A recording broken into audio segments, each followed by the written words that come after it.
Hi everybody again, how are you? Lola's diary. I was giving you a bit of an update on my 36 weeks during my pregnancy, and I was talking about glucose diabetes tests. Sorry about the video before. I had a bit of a cutout. So yeah, this is I guess part two. So yeah, basically dealing with diabetes during your pregnancy. So I do not currently have diabetes. I did go for my diabetes test when I was roughly 28 weeks pregnant. The test was inconclusive.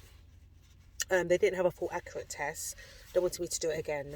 By the time I was able to come back in again, I was beyond 35 weeks, where that test was no longer valid, or it's not a test that you should do. In the UK, you have to literally fast from 10 o'clock the night before. You come in around 8 or early in the morning. They give you a solution. You wait 2 hours. All this time you cannot eat.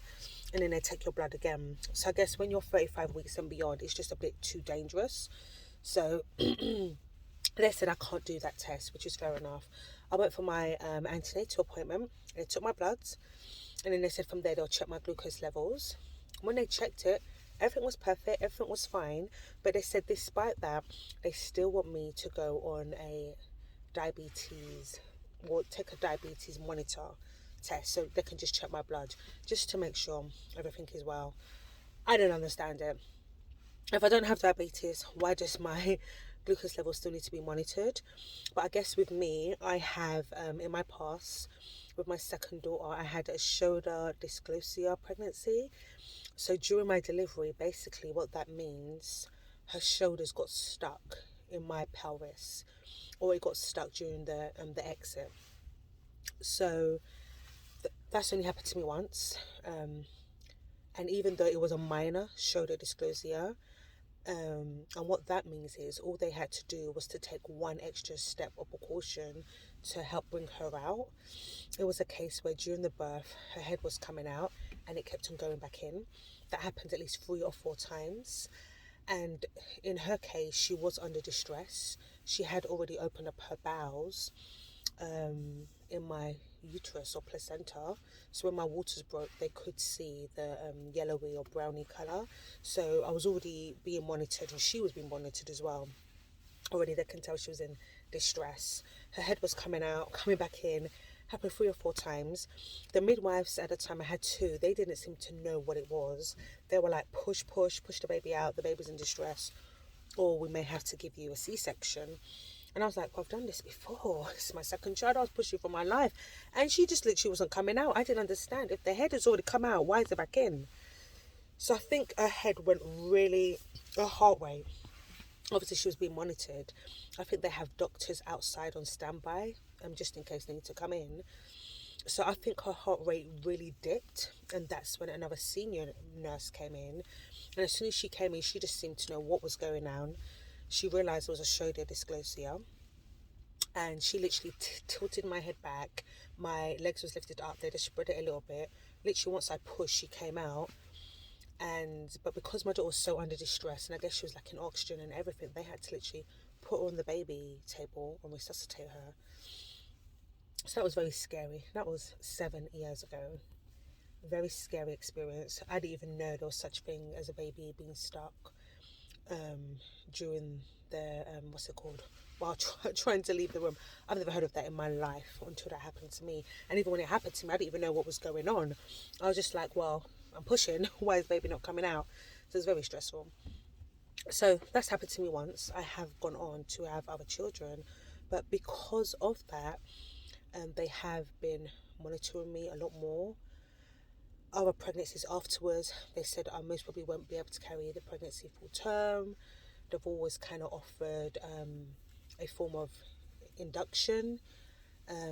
So usually starts with the membrane sweeps, and then on my last pregnancy, I literally went in for the full induction, which was scary. So I guess all of this is all in relation to how big the baby is. Is the baby growing too big, or do you have diabetes? If you do have diabetes in your pregnancy, your baby is due to grow a lot more bigger, and it's just a lot more harder to come out.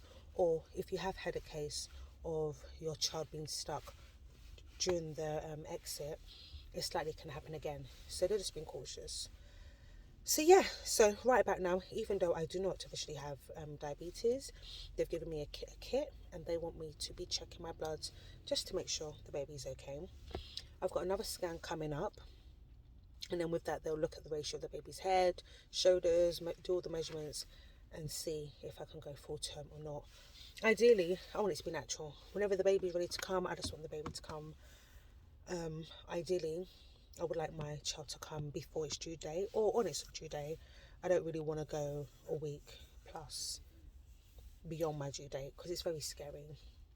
It happened to me the last time, and it just raises up your anxiety because every day or every week your baby is inside you beyond its due date. You're like, oh my god, how much more bigger is my baby going to be?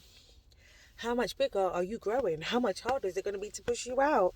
So it's a scary one, but I think for me, I would like to go natural.